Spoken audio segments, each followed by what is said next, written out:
Good morning friend. जय श्री कृष्णा। जैसा कि हमें पता है कि आज हम डिस्कस करने वाले हैं सीबीएसई 2022 पेपर। ओके, जिसके हमने लास्ट पेपर में डिस्कस किया था कि यहाँ पे हमें रोल नंबर मेंशन करने होंगे और ये क्या होता है, पेपर कोड होता है। ये पेपर कोड क्या क्यों यूज करते हैं? क्योंकि सीबीएसई क्या करती है, एटलीस्ट 15 to 20 पेपर्स या मे बी समटाइम क्या होता है 10 to 15 पेपर क्या करती है, रिलीज करती है। तो उनमें से एक पेपर चूज किया जाता है कमिटी के थ्रू और उसे क्या करता है, उससे कंप्लीट इंडिया के अंदर एग्जाम कंडक्ट करवाया जाता है वन पेपर से। ठीक है, अब ये हमें पता है कि जो लास्ट वाला जो 2020 वाला पेपर होता है वो 2 आवर्स का था और ये मैक्सिमम मार्क्स थे 35 का, क्योंकि इस टाइम पर जो 2021 में क्या था, कोविड का कुछ इफेक्ट था, इसलिए क्या किया था, एग्जाम ओनली 2 आवर्स का था। अब मूव करते हैं क्वेश्चन नंबर फर्स्ट पर। ठीक है, अब मैं दे रखा है कि डिफाइन रेट ऑफ रिएक्शन की रेट ऑफ रिएक्शन क्या होती है। ठीक है, सबसे पहले हम देखते हैं रेट को क्या लिखते हैं, हम रेट लिखते हैं। रेट से पहले हम सबसे पता है, हमने 9th और 10th से या उससे भी पहले में एक फॉर्मूला देखते आए हैं, स्पीड।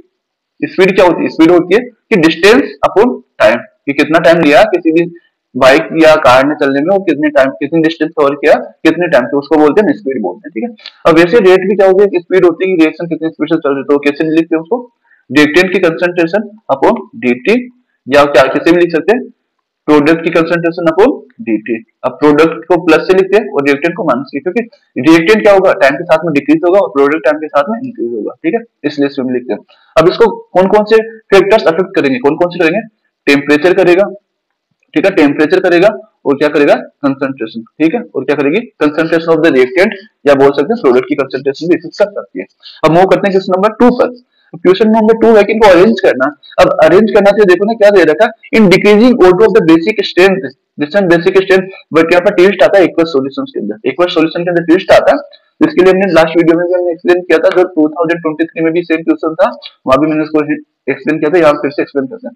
हमें दो नंबर याद करना होंगे, क्या करना, 213 और 231, बस ये दो नंबर याद कर लो, क्वेश्चन कैसा हो जाएगा फिर। ठीक है, 213 मतलब ये क्या है, छोटा नंबर कब यूज करोगे, जब होगा CS3, और बड़ा नंबर 231 है तो ये कब यूज करोगे, जब होगी C2H5 मतलब इथाइल। ठीक है, इसको बोलते हैं, ये इथाइल वाली कंडीशन होगी, मिथाइल वाली कंडीशन। अब चेक करते हैं, यहाँ पर नाइट्रोजन है, ठीक है, 3 डिग्री है।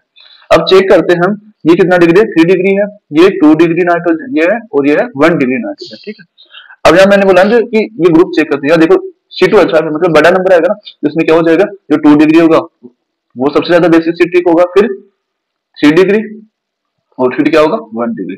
ठीक है, ये आंसर हो जाएगा इसका। अब नेक्स्ट दे रहा है कि जल की increasing order of the solubility in water. Solubility कैसे होगी, सोल्युबिलिटी चेक करते हैं कि सबसे पहले जो भी एलिफेटिक होगी ना, एलिफेटिक एलिमेंट्स, उनकी सोल्युबिलिटी क्या होगी, हाई होगी। अब ये देखो कि एरोमेटिक ये है, तो ये सबसे बेस्ट तो ये होने वाले, इसको नंबर देते हैं 1 2 और 3, तो सबसे लेस्ट तो कौन सी होने वाली, 3 की होने वाली सोल्युबिलिटी। ठीक है, ये इसका आंसर ये हो गया, इसका आंसर हम यहाँ करते हैं। ठीक है, सबसे लिस्ट होने वाली इसकी। अब हम चेक करते हैं कि दोनों में से किसकी सोल्युबिलिटी होगी। अब सोल्युबिलिटी कब होती है, जिसमें ज्यादा हाइड्रोजन बॉन्डिंग फॉर्म होगी, उसमें सोल्युबिलिटी बढ़ेगी। अब यहाँ चेक करते हैं, इसके पास 1 हाइड्रोजन प्रेजेंट है, इसके पास 2 हाइड्रोजन प्रेजेंट है, तो क्या होगा कि इसमें सोल्युबिलिटी क्या होगी, 2 हाइड्रोजन होने का ज्यादा हाइड्रोजन बॉन्डिंग होगी और उससे क्या होगा, अच्छे से डिजोल्व हो पाएगा। तो इसमें क्या होगा, फिर 1 होगा और फिर इससे भी ज्यादा क्या होगा, 2 की होगी, मतलब यहाँ 2 हाइड्रोजन प्रेजेंट है, यहाँ पर ओनली 1 हाइड्रोजन प्रेजेंट है, तो इसका सीक्वेंस हो जाएगा। अब नेक्स्ट चलते हैं, in decreasing order of the pKb value. अब पीकेबी वैल्यू क्या होती है, पीकेबी वैल्यू हम देते हैं बेस के लिए। ठीक है, तो पी के बी डायरेक्टली या बोल सकते हैं इनडायरेक्टली किसके प्रपोर्शनल होता, बेसिक स्ट्रेंथ के, किसके इनडायरेक्टली प्रपोर्शनल, बेसिक स्ट्रेंथ का। मतलब अगर पीकेबी वैल्यू हाई होगी तो बेसिक क्या होगा, कम होगा, क्या होगा, बेसिक कम होगा। अब हमें पता है कि जो एरोमेटिक एमिन्स होती है ना, वो क्या होती है, लीस्ट बेस होती है, क्या होती है, काफी बेसिक नेचर का क्या होता है, काफी कम होता है, और जो एलिफेटिक एमिन्स होते हैं उनका क्या होता है, बेसिक नेचर काफी हाई होता है। अब हमें पता है कि अगर गैसेस का, इसमें कुछ नहीं देखा, हम गैसेस कंडीशन लेके चलते, कौन कंडीशन लेके चलते, गैसेस कंडीशन लेके चलते। तो गैसेस में क्या होता, 3 डिग्री 2 डिग्री और 1 डिग्री, फिर होता अमोनिया। ठीक है, और उसके बाद में आती है एरोमेटिक एमिन्स। ठीक है, ये सीक्वेंस आप चेक करते हैं, यहाँ पर क्या, ये एलिफेटिक है, ये अमोनिया, और ये 1 डिग्री, तो 1 डिग्री से सबसे ज्यादा होगा ना, अगर इसका नंबरिंग कर इसको देते हैं 1, इसको 2 और इसको 3, तो क्या होगा, सबसे पहले याद आएगा इथाइलेमिन, तो 2 नंबर होगी सबसे ज्यादा, फिर होगा अमोनिया, अमोनिया होगा। ठीक है, फिर इसका अमोनिया का नंबर है 3, और इसके बाद क्या होगा 1। ठीक है, बट ये ऑर्डर किसका है, बेसिक स्ट्रेंथ का ऑर्डर है, बट अपने को किसके सीक्वेंस में रखना, पीकेबी को, तो पीकेबी का क्या हो जाएगा, पीकेबी का सीक्वेंस आ जाते हैं, पीकेबी का सीक्वेंस क्या हो जाएगा, सबसे ज्यादा किसकी होगी, 1 की होगी, पीकेबी सबसे ज्यादा 1 की होगी, फिर इसके बाद किसकी होगी, 3 की, और सबसे कम वैल्यू पीकेवी की वैल्यू किसकी सबसे कम होगी 2 की, ठीक है। तो पीकेवी और जो बेसिक स्ट्रेंथ का होता है वो क्या होता है इनडायरेक्टली प्रोपोर्शनल होता है। मूव करते हैं क्वेश्चन नंबर 3 का। अब क्वेश्चन नंबर 3 दे रहा था कि इसके लिए नेनेस्ट इक्वेशन देखते हैं पहले, ठीक है। क्वेश्चन से तो नेनेस्ट इक्वेशन क्या होती है, सबको पता है कि नेनेस्ट इक्वेशन होती है E E cell equal to E note cell minus 0.059 upon N, ठीक है, एन इंटू लोग रिएक्टेंट की कंसंट्रेशन, रिएक्टेंट की कंसंट्रेशन और अपन होती है प्रोडक्ट की कंसंट्रेशन। अब हमें चेक करते हैं, हमें दिख रहा है कि ये क्या, इस साइड अपने क्या रिएक्टेंट है और इस साइड क्या प्रोडक्ट है। तो प्रोडक्ट में माइनस लेंगे तो ये रिएक्टेंट है, तो रिएक्टेंट आएगा नीचे, तो नीचे क्या लिखूंगा मैं, कॉपर की कंसंट्रेशन होगी नीचे और ऊपर होगी जिंक की कंसंट्रेशन, ठीक है। ये इक्वेशन होगी। और एन की वैल्यू से तो मैं जस्ट इफेक्ट बताना, बट यहाँ एन की वैल्यू कितनी हो जाएगी 2, यहाँ पे एन की वैल्यू भी हम पुट करते हैं 2 हो जाएगी, ठीक है। बट हमें इनसे मतलब नहीं है ना किसी से, हमें मतलब है सिर्फ इन दोनों की। इन्होंने बोला कि कॉपर आयंस की इंक्रीज, अगर कॉपर आयंस की कंसंट्रेशन इंक्रीज करते हैं तो ई सेल पे क्या, इस पर ई सेल पे क्या इफेक्ट पड़ेगा। अब मुझे क्या इफेक्ट पड़ेगा, मुझे बताओ। इसकी वैल्यू हम अज्यूम करते हैं, हमें वैल्यू कुछ नहीं देगी, बस समझने के हम क्या करते हैं, उसके बाद 10 लेते हैं माइनस, इसको मैं बोलता हूँ कि पहले इसको भी हम कांस्टेंट मानते हैं, इसको मान लेते हैं 2 मान लेते हैं, कांस्टेंट करते हैं 2 मानते हैं। अब इस कंडीशन में मैं क्या करता हूँ, एक बात मैं यहाँ पर 5 रखता हूँ, मैं अगर 5 रखूंगा ना मैं यहाँ पर, ठीक है 5 रखता हूँ। अब 5 को मैंने कांस्टेंट क्या बोल रखा ना कॉपर, अब कॉपर को हम चेंज करते हैं, कॉपर को मैंने क्या किया 5 रखा, तो उस कंडीशन में क्या होगा 10 माइनस 2.5 होगा, तो ई की वैल्यू कितनी आएगी, कितनी आएगी 7.5 आएगी ना, ठीक है 7.5 आएगी। अब अगर मैं इस कॉपर की वैल्यू को इंक्रीज करता हूँ कितने से 5 से इंक्रीज कर देता हूँ, एक बार के लिए 5 से करते तो 10 माइनस 5/5, तो क्या आएगी वैल्यू 10 माइनस 1 तो इक्वल टू 9। अब ये देखो कि जब मैंने कॉपर की कंसंट्रेशन बढ़ाई है ना, कॉपर की कंसंट्रेशन बढ़ाई है, तब अपने पास जो ई सेल की वैल्यू है, ई सेल की वैल्यू क्या हुई है इंक्रीज हुई है, तो इससे क्या होगा, इस कंडीशन में क्या होगा ई सेल की वैल्यू क्या होगी इंक्रीज होगी। अब ऐसे अगर कंडीशन हम जिंक के लिए देखें तो जिंक कहाँ होगा, यहाँ पर ऊपर साइड होगा, ठीक है। जैसे कि इसको हम अभी 2 कर देते हैं, वापस इसको क्या करते हैं फिक्स करते हैं, इस वैल्यू को 2 करते हैं, तो नीचे 2 होगा, ऊपर हम एक बार 2 रख के देखते हैं, वो 10 माइनस ये करके देखते हैं कितना आएगा आंसर 9 आएगा, 9 वोल्ट आएगा, ठीक है। अब मैं अगर जिंक की कंसंट्रेशन बढ़ाता हूँ ना, जिंक की कंसंट्रेशन बढ़ाता हूँ तो 10 माइनस इसको 6 कर देते हैं, 6/2, तो इसको सोल्व करेंगे तो क्या होगा 10 माइनस 3 इक्वल टू 7, तो मतलब 7 मतलब कम हुआ ना, तो ई नोट की वैल्यू क्या होगी, कम होगी जिंक की कंसंट्रेशन के साथ में, तो इसमें क्या होगा ई नोट की वैल्यू क्या हो जाएगी, ई सेल की वैल्यू क्या हो जाएगी डिक्रीज होगी। अंडरस्टैंड। हम मूव करते हैं क्वेश्चन नंबर 4 पर। क्वेश्चन नंबर 4 में गिवन है कि जो ये आयंस गिवन है, तो इनके आयंस को देखकर बताना कि ए बी और सी में कौन कौन से आयन फिट होते हैं इनके कैरेक्टर्स के अकॉर्डिंग। तो बोल रहा था कि most stable in aqueous condition, most stable aqueous condition. अब हमें सबको पता है कि जो स्टेबिलिटी होती है ना, वो क्या होती है हाफ पीरियड की सबसे ज्यादा, फुल पीरियड की सबसे ज्यादा होती है, फिर क्या होती है हाफ पीरियड की सबसे ज्यादा होती है। अब हम चेक करते हैं यहाँ पर, तो mn3, mn का क्या होता है mn3 है, तो mn3 में mn3 का कितना होता है, इसका एटॉमिक नंबर होता है 25 है, ठीक है। मतलब d के अंदर कितना हुआ 5 हुआ, और +3 का मतलब क्या हुआ, +3 का मतलब कितना होगा, इसमें d2 बचेगा। अब यहाँ कॉपर इसमें चलते हैं, इसका कितना होता है 24 मतलब 4 इलेक्ट्रॉन्स है इसमें, सॉरी वापस मूव करते हैं, इसके साथ में 4s2 भी तो है ना, तो 4s2, तो अगर 3 इलेक्ट्रॉन जाएंगे तो यहाँ पे कितने बचेंगे d4 बचेंगे, क्या बचेंगे d4, ये mn का है।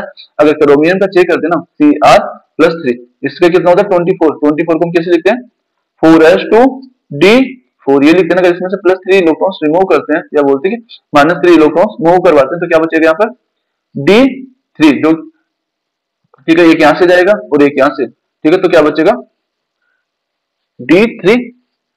अब चेक करते हैं जो वेनेडियम है ना, इसमें क्या होगा, वेनेडियम है, इसका क्या होता है हमें पता है, किस लिखते हैं याद रखते हैं, सर टी वी कर मन, तो इसका होता है 21, इसका होता है 22, 23, 24 और 25, ठीक है।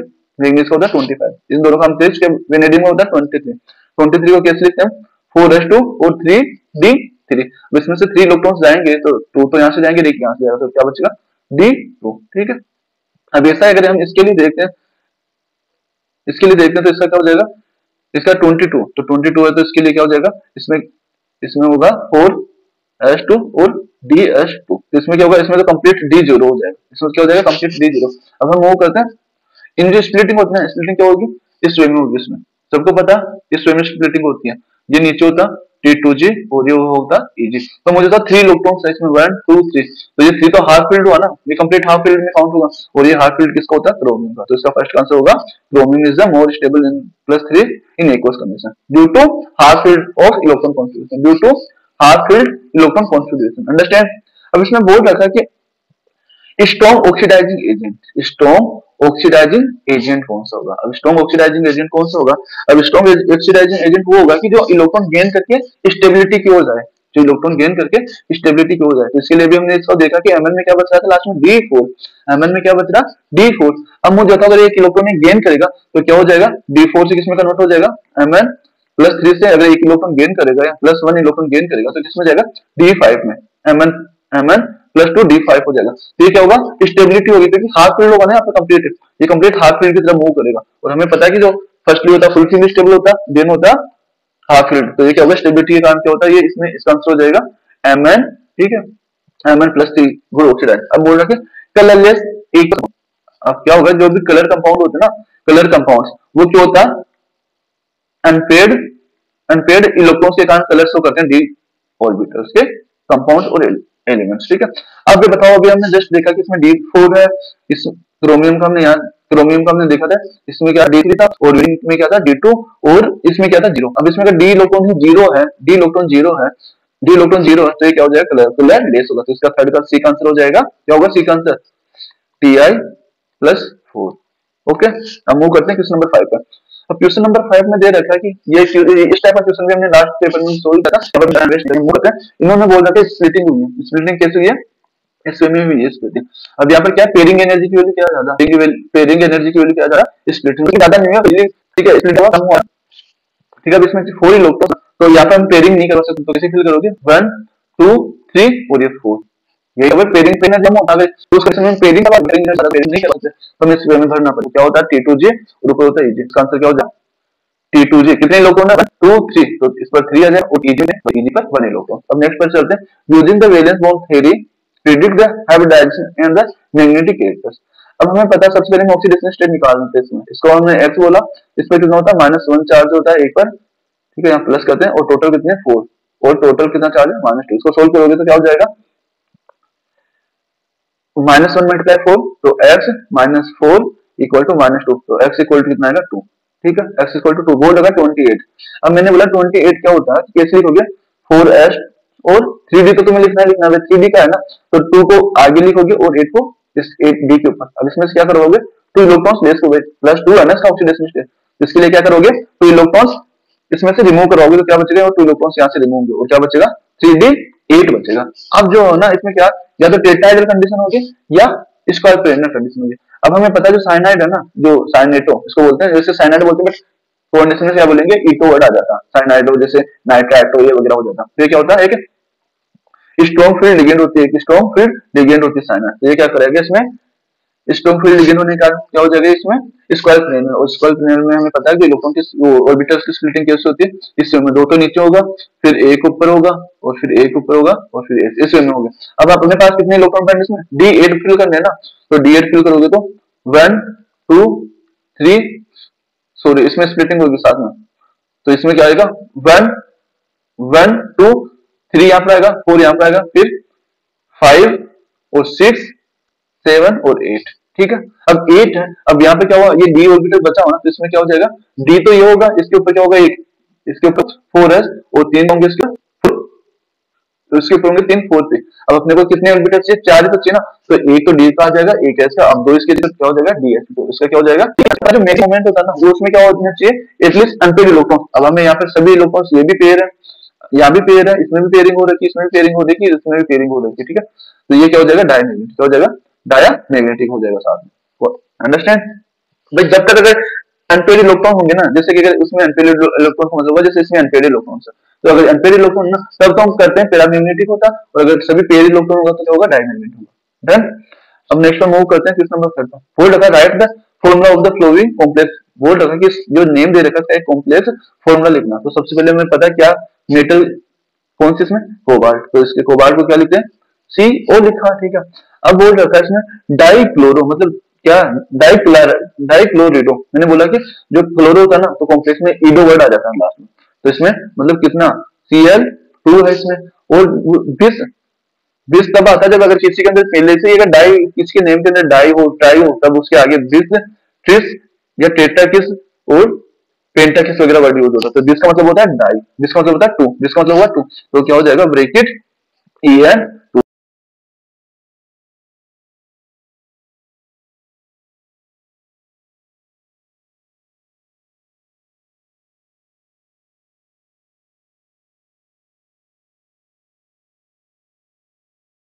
ब्रैकेट क्लोज करो। बट अभी कंप्लीट नहीं हुआ अपना, क्योंकि ऑक्सीडेशन स्टेट में तो बैलेंस करनी है ना। अब हमें क्या करना, मैंने बोला कि मेरे को पता है ऑक्सीडेशन स्टेट कितने, इसके 3 है, और एक सीएल पर कितना चार्ज होता, एक सीएल पर -1 चार्ज होगा, तो -1 मल्टीप्लाई कितने हैं टोटल, 2 है, और इसका हमें पता है कितना चार्ज होगा, 0।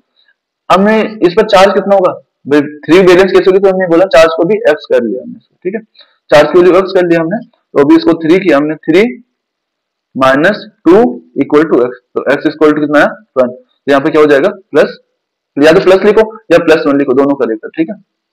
हम मूव करते हैं किस नंबर 6 पर।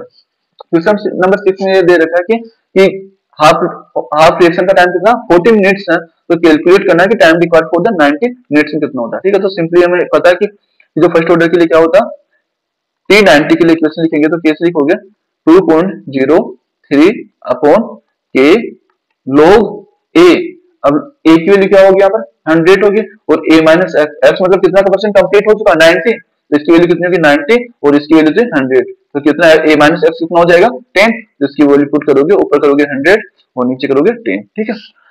अब इससे हम क्या कर सकते हैं, हमें k की वैल्यू नहीं गया, बट k की वैल्यू कहां से निकाल सकते हैं, t हाफ गिवन है ना, और हमें सबको पता है कि क्या होता है कि t half equal to 0.693 upon k, इसको एक्सचेंज कर लोगे तुम तो क्या हो जाएगा, k इक्वल टू क्या होगा 0.69 अपॉन अपॉन टी हाफ हो जाएगा, और टी हाफ की वैल्यू कितनी है 40, तो 40 पुट करोगे, k की वैल्यू पुट करोगे तो क्या हो जाएगा T90, पहले इसको सोल्व कर देता हूं, तो ये वैल्यू होगी ना, ये हमें पता है कि log 10 की log 100 की वैल्यू 2 होती है, और log 10 की वैल्यू कितनी होती है 1, तो इसको ओवरऑल कितनी वैल्यू होगी 1 हो जाएगी, ठीक है। अब इसको बोलते हैं T90 इक्वल टू 2.303, k की वैल्यू कितनी है, ये यहाँ पर होगा तो 0.693 अपॉन 40। अब हमें पता 40 क्या हुआ, इसको अगर हम ऐसे लिखे तो 1, हमें पता 1 2 3 और 4 को कैसे करते हैं, 4 3 तो यहाँ जाता है और 4 यहाँ जाता है, तो ये 40 कहाँ जाएगा, ऊपर आ जाएगा इसके पास, तो कैसे हो जाएगा ओवरऑल, कैसे लिखोगे इसको 2.303 अपॉन 0.693 इंटू 40। अब इसको सोल्व करो, इसको सोल्व करोगे तो इसकी वैल्यू आएगी अराउंड 132.92 के समथिंग आएगी, ठीक है। लिसन, बट क्वेश्चन अगर तुम ये करोगे ना तो तुम्हारे मार्क्स कट जाएंगे, क्यों कट जाएंगे बोलोगे सर क्यों कट जाएंगे, और यहाँ पर टाइम ना, तो टाइम की क्या आएगा यहाँ पर मिनट आएगी, क्या आएगी, टाइम पूछा ना तो क्या आ जाएगा मिनट, भाई यूनिट मिनट में दे रखी ना, तो क्या आ जाएगा मिनट आ जाएगा, भाई यहाँ पर मिनट में टाइम दे रखा, तो कितना परसेंट कितना टाइम रिक्वायर्ड होगा, तो क्योंकि अब एग्जामिनर को तो थोड़ी पता है कि स्टूडेंट ने सेकंड में निकाला है मिनट में, तो तुम यहाँ पर मिनट मेंशन करना पड़ेगा, बताओगे ना सेकंड में कन्वर्ट करना होगा तो कैसे करोगे, 60 से करोगे, देख लेना। देन हम मूव करते हैं नेक्स्ट क्वेश्चन पर, क्वेश्चन नंबर 7 में। अब बोर्ड के क्वेश्चन में एबीसी को आइडेंटिफाई करने के लिए हमें सबको पता है कि इस स्टेप को लेकर चलते हैं, फर्स्ट स्टेप को लेकर, तो क्या CH3 CH2 Cl। अब सबको पता है, काफी बार देखा होगा ये, इसमें क्या होगा पोटेशियम क्लोराइड तो बाहर चला जाएगा, और क्या बनेगा अपने पास नेक्स्ट स्टेप में, मैं हाइड्रोजन ऐड नहीं कर रहा हूं, C और यहाँ पर 2 C, अब यहाँ पे क्या ऐड हो जाएगा साइनाइड, ठीक है। अब ये क्या गुड रिड्यूसिंग एजेंट होता है, ये क्या होता है काफी अच्छा रिड्यूसिंग एजेंट होता है, तो ये क्या करता है साइनाइड को रिड्यूस करेगा, तो क्या बना देगा यहाँ पर, इसको CH2 कन्वर्ट करेगा और इसको NH2 में कन्वर्ट रिड्यूस करेगा। अब जो है ये HNO2, ये क्या होता है कि जो ये ग्रुप है ना इसको एल्कोहल कन्वर्ट होता है, यहाँ पे CH3 CH2 CH और OH, तो ये इसका C प्रोडक्ट हो गया, ये हो गया इसका B प्रोडक्ट, और ये हो गया इसका A प्रोडक्ट, ठीक है। इसमें जब अमोनिया की वजह से इसको हीट कन्वर्ट करता है, इमाइन फॉर्म करता है, क्या फॉर्म करता है, इमाइन फॉर्म करता है, क्या हो जाएगा, इसका मैं डायरेक्ट यहाँ से प्रोडक्ट लिखता हूँ इमाइन का इसमें, तो C3 CONH2 ये कन्वर्ट होगा, ठीक है, ठीक है। अब हमें ये वापस से पता है क्या रिड्यूसिंग एजेंट है, अब ये तो पहले NH2 है, बट रिड्यूसिंग यहाँ पे किसका हो जाएगा, इसका होगा, यहाँ पे इसका रिड्यूसिंग होगा, ये कौन सा है A, अब A के बाद में ये रिड्यूसिंग एजेंट है, तो ये क्या करेगा, इसको कन्वर्ट करेगा इसमें CH3 CH2 और NH2 में। अब पहले मुझे बताओ ये इसका ये क्या होता है कि रिएजेंट होता है, जो कि किसके लिए यूज आता है, टेस्ट किया जाता है इसके थ्रू, फिर उसका एनिलीन का, ठीक है। NH2 ग्रुप प्रेजेंट होता है ना, इसमें एनिलीन्स होते हैं, उनका टेस्ट किया जाता है, जो टेस्ट से आइडेंटिफाई करते हैं कि 1 डिग्री है या 2 डिग्री और 3 डिग्री के लिए टेस्ट किया जाता है कि जो एमिन्स होते हैं ना वो 1 डिग्री या 2 डिग्री, तो इसका रिएजेंट तुम चेट बॉक्स में टाइप करो कि क्या होगा, ठीक है। तब तक मैं इसकी स्ट्रक्चर बना देता हूँ, तो यहाँ से क्या हो जाएगा,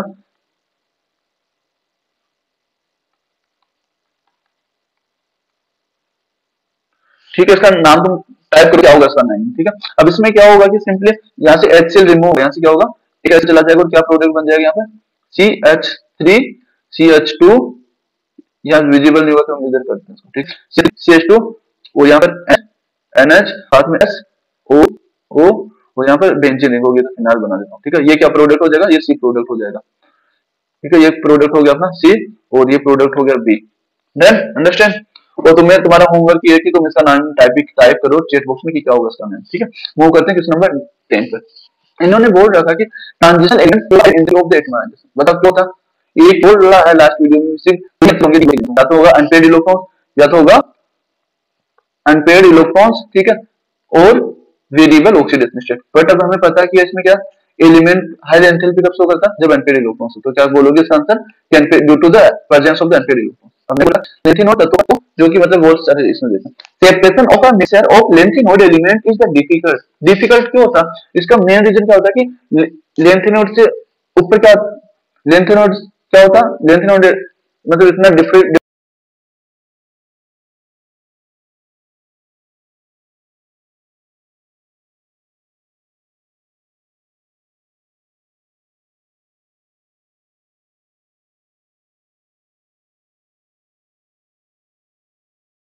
हो जाता, जिसका रीजन क्या होता है लेंथेनॉइड कॉन्स्ट्रक्शन हो जाता है। इसका रीजन क्या हो जाता, जो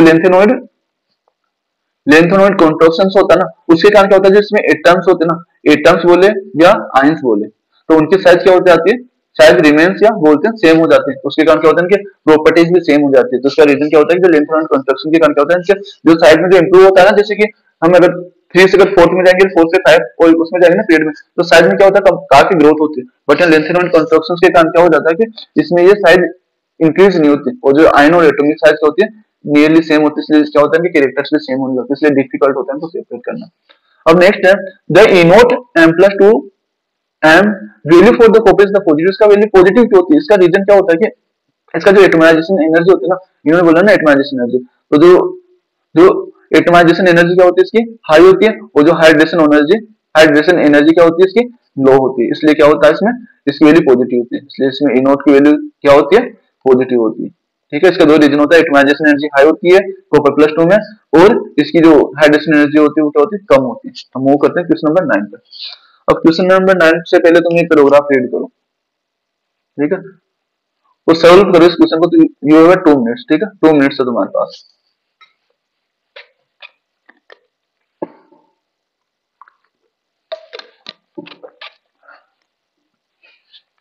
ठीक है, अब चेक करते हैं। इन्होंने बोला कि एक्स कंपाउंड्स का फॉर्मूला ये मतलब 5 क्या कार्बन है और 1 ऑक्सीजन है, ये याद रखो।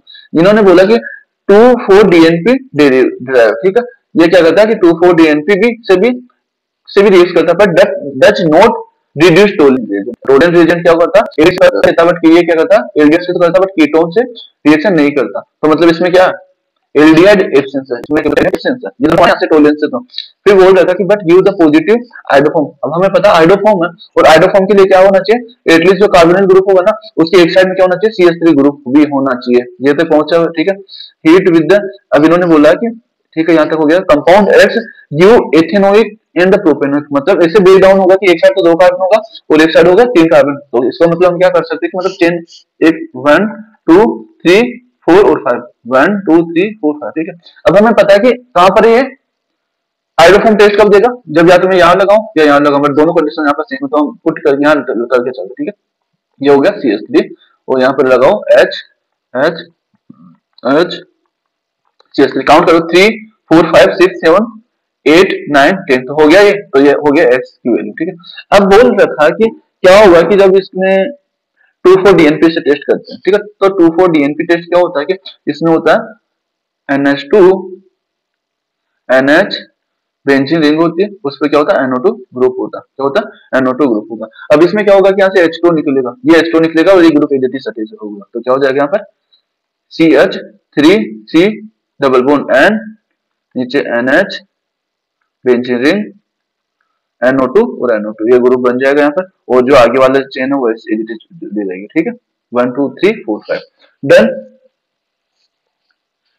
ठीक है। अब नेक्स्ट दे रखा कि structure of the compound product obtained when the compound X is heated with the item, इसको बोलते हैं आइडोफॉर्म टेस्ट भी बोलते हैं। तो ठीक है, आइडोफॉर्म टेस्ट क्या होगा, और हमें पता है आइडोफॉर्म के लिए क्या होगा कि अगर इसको हीट करोगे इसको तो क्या कन्वर्ट करेगा, ये बनाएगा, ये वाला पार्ट को कन्वर्ट हो जाएगा CH3 आई में कन्वर्ट हो जाएगा, और जो बचा हुआ पार्ट है उसका क्या हो जाएगा, ऑक्सीडेशन हो जाएगा। तो ऑक्सीडेशन हो जाएगा तो क्या बचेगा इसका, सी ओ, यहाँ ओ, उस पर नेगेटिव चार्ज होगा, जो आयंस आ जाएंगे। अगर सोडियम दे लगा तो सोडियम हो जाएगा यहाँ पर, ठीक है, सोडियम पॉजिटिव और इस पर नेगेटिव, और ये अदर्स ऐसे आ जाएंगे। ठीक है, 4 कार्बन बचे ना, एक तो निकल गया, तो 1 2 3 4 ये बनेगा अपने प्रोडक्ट। इसको कम बैलेंस कर दो हाइड्रोजन से, यहाँ पर H, यहाँ पर भी H आ जाएगी, यहाँ पर H और यहाँ पर H। ठीक है, हम मूव करते हैं नेक्स्ट क्वेश्चन पर। इसके तीनों क्वेश्चन सोल्व हो गए। अब बोल रखा है कि ये क्वेश्चन, अब ये क्या है कि तुम्हारे सिलेबस से इस बार रिमूव कर दिया, तुम्हारे इस बार ओनली 10 चैप्टर्स ही है, बट कोई नहीं, अब ये 2022 का पेपर है, तो इसको हम सॉल्व करते हैं। बट इससे पहले मैं कुछ तुम्हें ये बोल रहा हूँ कि जैसे कि अगर हम, जैसे कि 2021 में तो क्या हुआ था, कोविड के कारण एग्जाम हुआ नहीं था, तो अगर इससे पीछे जाते ना, तो 2020 में या उससे भी पीछे जाते ना, तो तुम्हारे सिलेबस में क्या होगा कि काफी वेरिएशन आ जाता है। तो मुझे लग रहा है कि ज्यादा पीछे जाने से कोई बेनिफिट नहीं होगा, तो अपने पास अब 2 ऑप्शन बचते हैं, या तो मैं क्या करूँ, सिंपल पेपर करूँ 2024 के, या करूँ जो सीबीएसई के जो पेपर्स है ना 2023 के, वो भी कितने सेट है अराउंड, अभी तो 15 सेट होंगे अपने पास, क्या होगा 15 सेट, तो वो प्रैक्टिस करना। अब तुम्हारे ऊपर है कि इन दोनों में से किसका वीडियो बनाना मुझे, ठीक है। इसके लिए मुझे एटलीस्ट 20 कमेंट चाहिए कि सर हमें ये चाहिए या चाहिए, तो जिसमें अगर जिसके लिए जो पहले 20 कमेंट्स होंगे जिनके लिए, तो हम उस पर ही वर्क करेंगे, ठीक है। अब हम इसको जस्ट एक्सप्लेन कर देते क्या होता है। इसमें जो फिजियोप्शन होता है, जिसको बोलते हैं जो फिजिकली जो एड्जॉर्प्शन होता है ना, उसके लिए बोलते हैं केमिकली, जो केमिकल बेस पर होता है, ठीक है। अब ये क्या होता है, काफी वीक होता है, ये क्या होता है काफी वीक होता है, इसको बोलते हैं वंडर डिक्रेशन।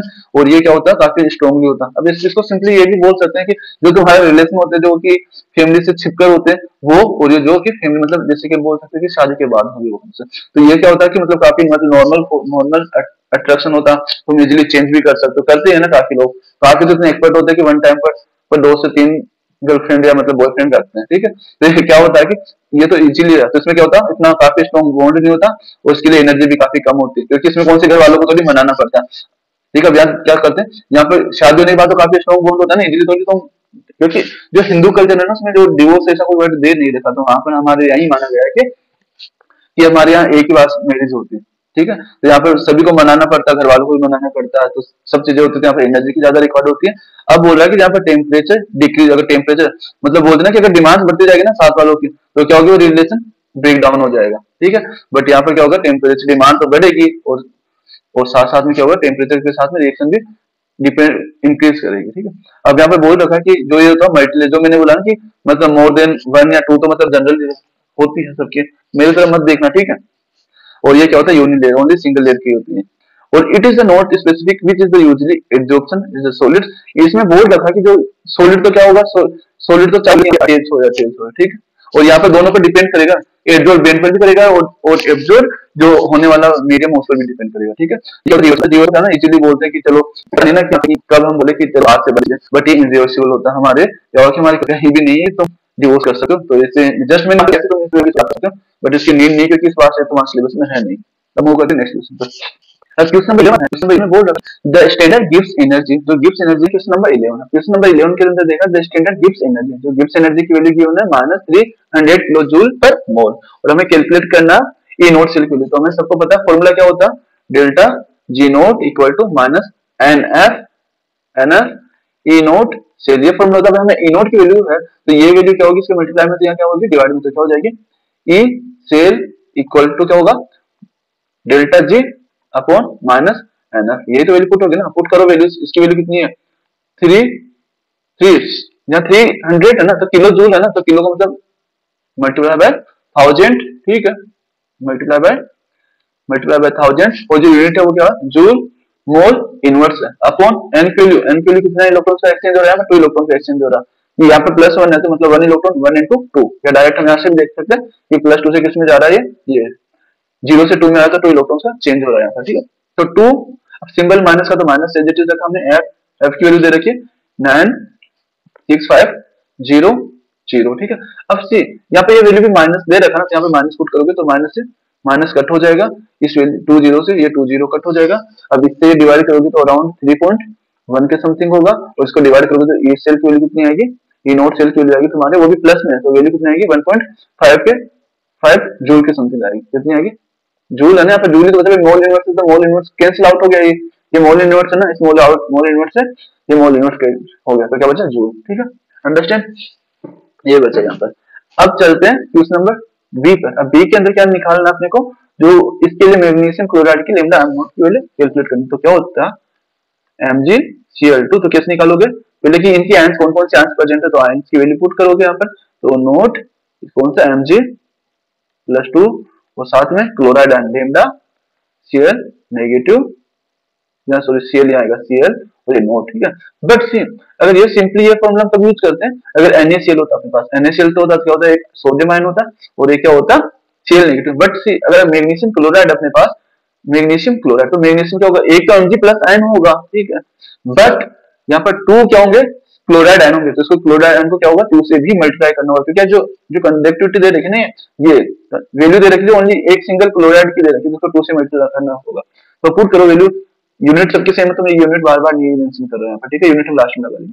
तो क्या होगा 106 प्लस 2 मल्टीप्लाई 76.3, इसको सोल्व करोगे, इसको सोल्व करोगे तो कितनी आएगी, अराउंड 258.65, ठीक है, ये वैल्यू आएगी। और इसकी यूनिट लगा दो Simon centimetre square mole inverse, ये इसकी वैल्यू आ गई, ठीक है। अब हम मूव करते हैं क्वेश्चन नंबर 12, ये लास्ट क्वेश्चन है इस वीडियो का। अब चेक करते हैं कि arrange the following increasing order of the reactivity toward the nucleophilic addition. अब न्यूक्लियोफिलिक एडिशन क्या होगा, इसके लिए हम सबसे पहले यहाँ एक्सप्लेन करता हूँ क्या होगा। ये क्या होता है, कार्बोनिल ग्रुप होता है, यही होता है कार्बोनिल ग्रुप, सबको पता है। अब इस ऑक्सीजन क्या होती है, हाई इलेक्ट्रोनेगेटिव होने के कारण क्या होता है कि इस पर क्या होता है, पार्शियली नेगेटिव चार्ज होता है, और इस पर क्या हो जाता है, पार्शियली पॉजिटिव चार्ज होता है। अब जितना पॉजिटिव चार्ज होगा ना, उतना क्या होगा, न्यूक्लियोफिलिक इस पर अटैक करना चाहेगा, ठीक है, ठीक है, उतना ही क्या होगा, बोले कि न्यूक्लियोफिलिक इस पर अटैक करना उतना ही पसंद करेगा, ठीक, जितना पॉजिटिव।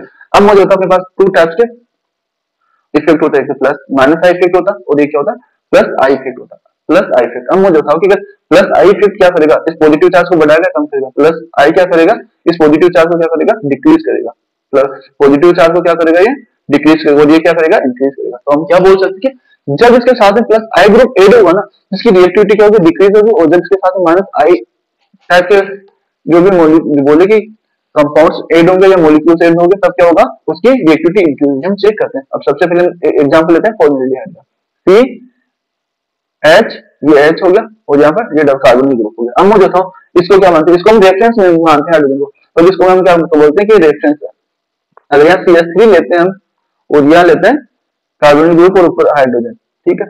अब ये कौन सा ग्रुप है, प्लस आई इफेक्ट, ये कौन सा हुआ, प्लस आई इफेक्ट होने के कारण क्या होगा, जैसे ये पार्शियली पॉजिटिव चार्ज होगा, तो ये अपने इलेक्ट्रॉन्स क्या करेगा, इस कार्बोनिल ग्रुप को देने लगेगा, जिससे क्या होगा, जो पार्शियली पॉजिटिव चार्ज बना ना, ये डिक्रीज होने लगेगा, जिससे रिएक्टिविटी डिक्रीज होगी, ठीक है। तो इन दोनों में रिएक्शन करें तो मोर रिएक्टिव कौन सा होगा, एल्डिहाइड, ये फॉर्मल्डिहाइड होगा, ठीक है। अब चेक करते हैं।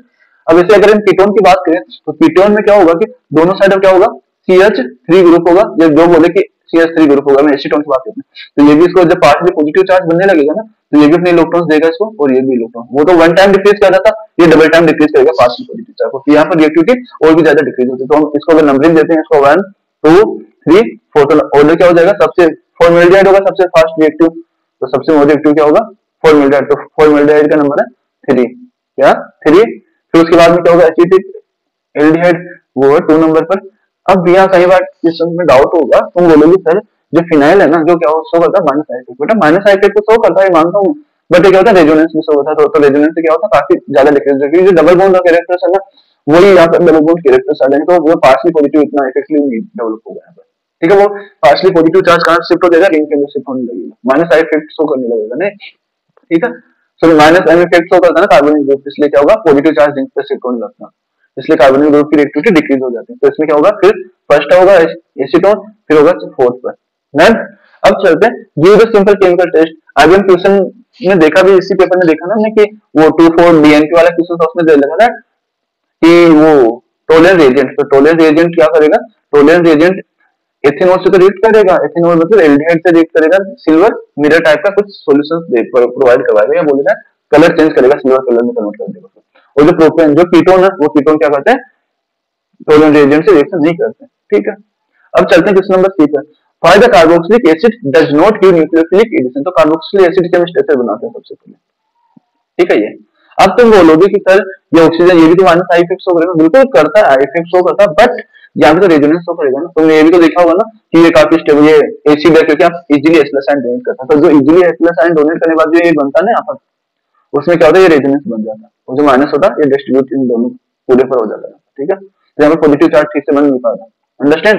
तो ये क्या होता है, due to the presence of the hydroxyl group resonance में पार्टिसिपेट ले होगा वहां पर, तो रेजोनेंस होता है इसमें, इसलिए क्या होता है, लेस रिएक्टिव होता है। अब नेक्स्ट पे मूव करते हैं, why the alpha hydrogen is the aldehyde and the ketone are basic in nature. तो इससे पहले हम क्या बनते हैं, इनकी स्ट्रक्चर बनाते हैं। मैं एसिटाल्डिहाइड को बनाता हूं, CH2 मैंने बनाया, यहाँ पर एक H मैंने अलग से बताया अल्फा हाइड्रोजन के तौर पर, और ये क्या हो गया अपना H। तो इसमें ये जो मेन फंक्शनल ग्रुप ये हो गया, इसके साथ में अटैच हुआ, इसको बोलते हैं अल्फा कार्बन, और इससे अटैच होने वाली हाइड्रोजन को बोलते हैं अल्फा हाइड्रोजन। सबने बोलो कि इसमें अल्फा हाइड्रोजन कितने हैं, तो बोलोगे सर 1 अटैच यहाँ 2 यहाँ पर, तो 3 अल्फा हाइड्रोजन यहाँ पर। ठीक है, अगर जैसे क्या जिसको मूव करवाते हैं, ठीक है, यहाँ से रिमूव होगी, जैसे कोई भी बेसिक कंडीशन में से H+ आयन डोनेट करेगा, इस पर क्या आएगा, नेगेटिव चार्ज आने देगा। अब ये नेगेटिव चार्ज क्या करेगा, कि नेगेटिव चार्ज क्या करेगा, इसको रेजोनेंस में पार्टिसिपेट, जैसे कि यहाँ नेगेटिव चार्ज यहाँ मूव करेगा, चलो इसको स्ट्रक्चर को अलग बना, जैसे कि क्या बना, CH2 माइनस है और C डबल बॉन्ड OH है। ठीक है, अभी नेगेटिव यहाँ मूव करेगा, C डबल बॉन्ड यहाँ शिफ्ट होगा, ये नेगेटिव फॉर्म में बना जाएगा। ठीक है, तो इससे क्या होगा, ये रेजोनेंस शो करेगा, तो इसकी स्ट्रक्चर इस वे में बनने लगेगी,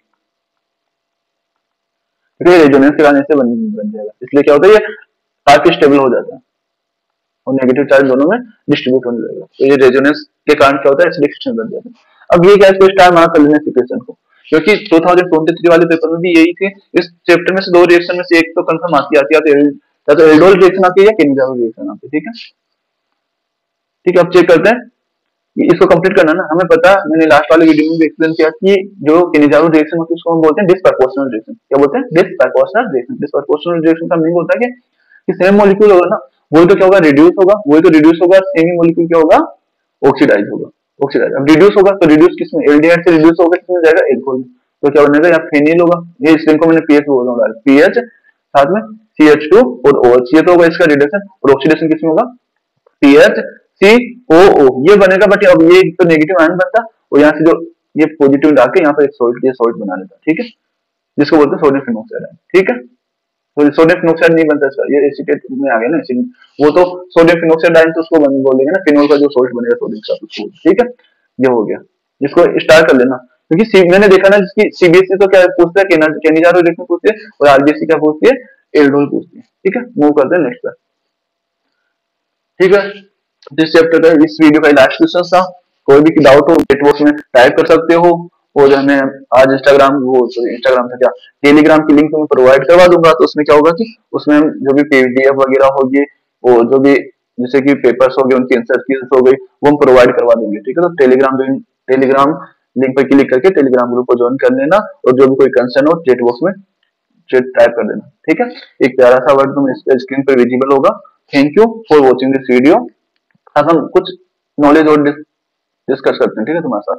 अब मेरा जो प्लान है ना, वो मेरा ये प्लान है, मेरे पास दो आइडियाज है।